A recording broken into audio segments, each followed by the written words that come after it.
What's going on, guys? It's XpoZe here, and I want to start off this video with owing you guys a huge thank you. I really appreciate it for all your support that you guys have given me. It's been less than a month I've started this YouTube channel, and I've already got over 500 subscribers. I want to say thank you, and I'm glad that you guys are enjoying what I'm putting out there for you. I'm going to continue to do it as best as I can, and come Black Ops 2, it's just going to be that much better.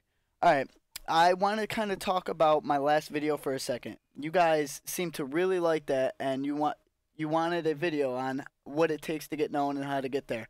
Got a lot of good comments and a lot of good questions on there, and I answered a lot of them.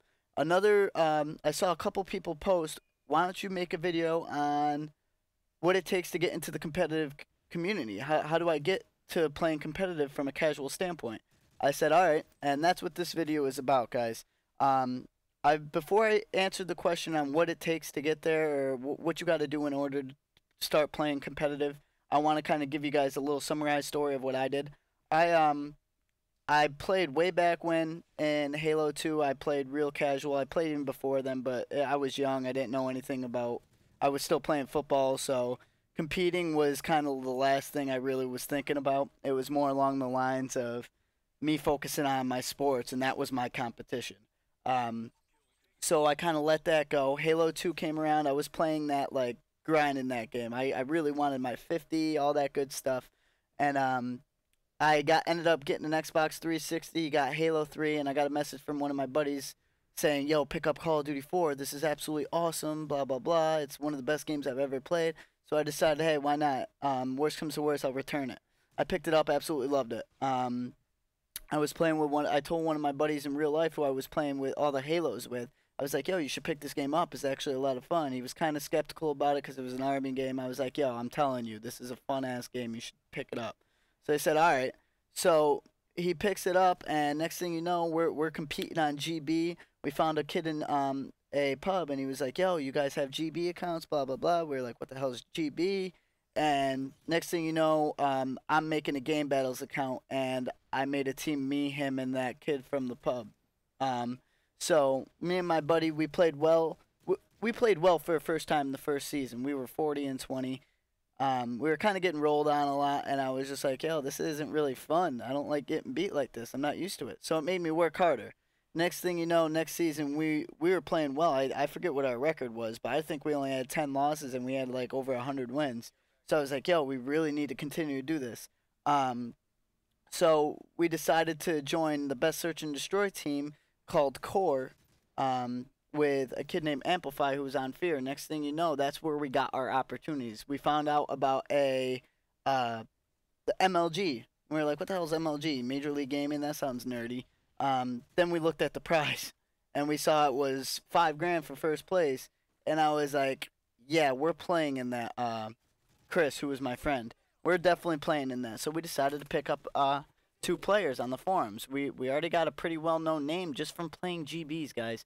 You start off in GBs on a new game. That's probably the best way of getting your name out there, is starting off on a brand new game, getting on a GB team, and just grinding it and showing that you guys are good, showing that you know the map, showing that you have a good shot, showing that you know the spawns, and that you can compete and win.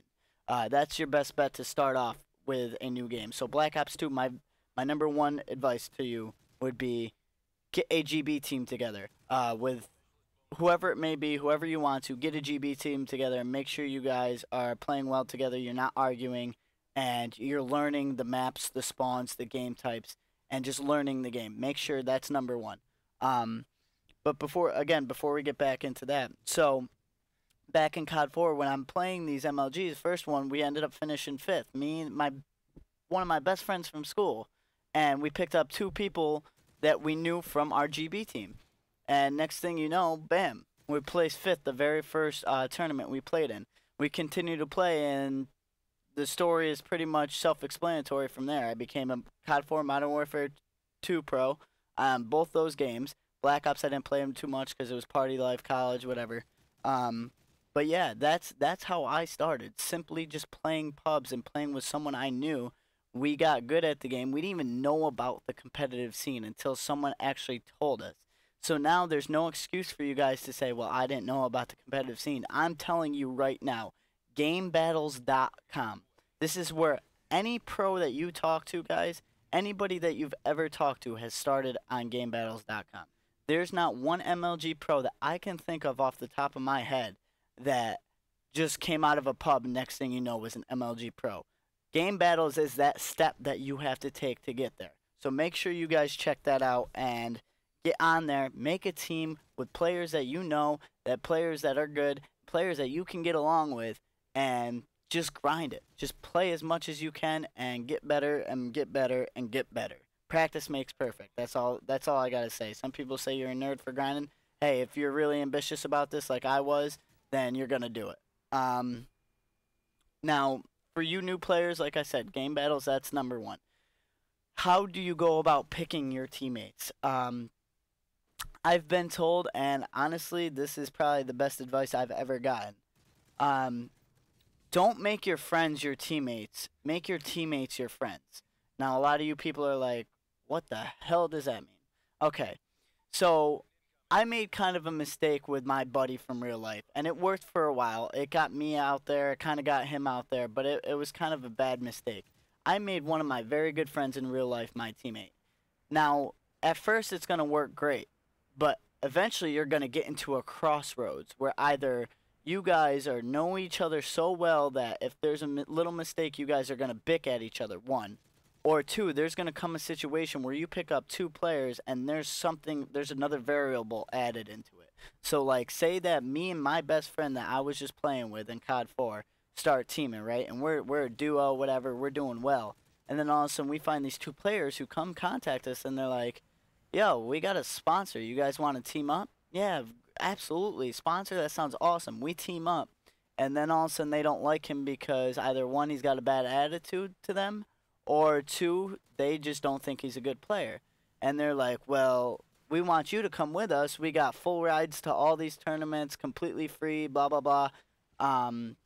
Do you want to come? Now, in your mind, when you're listening to this, you're going to be like, absolutely not. I'm sticking with my best friend, blah, blah, blah. But when you're in that situation, this is a business, guys. You got to realize this. A lot of people don't seem to realize this. In this game, there is a lot of business aspects. It's not just, it's kind of like, I hate to compare it, but it's kind of like a major, like football, like National Football League or the MLB, the Major League Baseball. Like, roster changes happen, and if you get too connected and emotionally connected with someone, it's gonna not only bring the team down, but it's gonna bring yourself down. So in that situation where they got a sponsor, I have to make a decision. Do I want to possibly go with my friend in real life and pretty much screw myself over on having a chance to go to all these tournaments for completely no charge? Or do I possibly go with them, get the chance to go to all these tournaments, compete, and possibly win a lot of money, but have an argument with my friend? So basically, the moral of the story is, if you want to make your teammates your friends. Don't make friends your teammates. If you're friends with someone, I'm not saying it's absolutely oblivious, don't team with them, absolutely not. I'm not saying that. But I'm saying there's going to be a crossroad, and if you're okay with possibly risking the chance of a huge argument or even possibly the friendship, then I promise you that's going to, as much as you guys might think it won't happen, it's a possibility that it will. Now, as far as the other half of it, make your teammates your friends.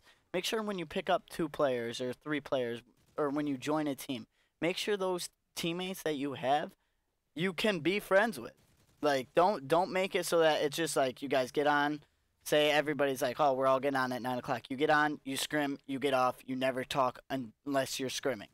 Don't make it like that. Make sure that when you guys are in game, you guys are getting along, you guys can crack jokes here and there, and then when you guys get off, before and after, you guys can be like, hey, let's go play Madden, or hey, let's go play some arcade game, something. You know, like, you guys can get along outside the game. That's huge. That's why Optic has so much success, and I promise you that. So, again, make sure that you, 1, start off on game battles, and 2, find people that you can get along with and you know that play well. My third piece of advice would be make sure that you get a time schedule. You get on a good time schedule with your teammates. If you get into a team with someone and you guys never play, because either one, someone's always got work, or two, one person's getting on while another one's getting off. It's not going to work out. You will know that within the first 3 days. And if you have any doubts about it, just be like, look, our schedules aren't working. We need to go elsewhere. So make sure you guys are on the same schedule as far as timing wise, and that you guys do not pretty much veer off in separate ways. So where someone's getting on at 6 and someone's getting off at 6. All right. So make sure you guys got that. And that's about it. Just pretty much practice, work, practice makes perfect. That's it. I want to say thank you guys for watching this video. I hope it was a help. Your best bet is to probably like the video. No, I'm just playing. You don't have to like it unless you actually like it. But follow me on Twitter at XpoZe_. Subscribe to the YouTube. Please share the videos. The links below will be the introduction to who I am and my last video. I hope you guys enjoyed it. Thanks, guys, for watching.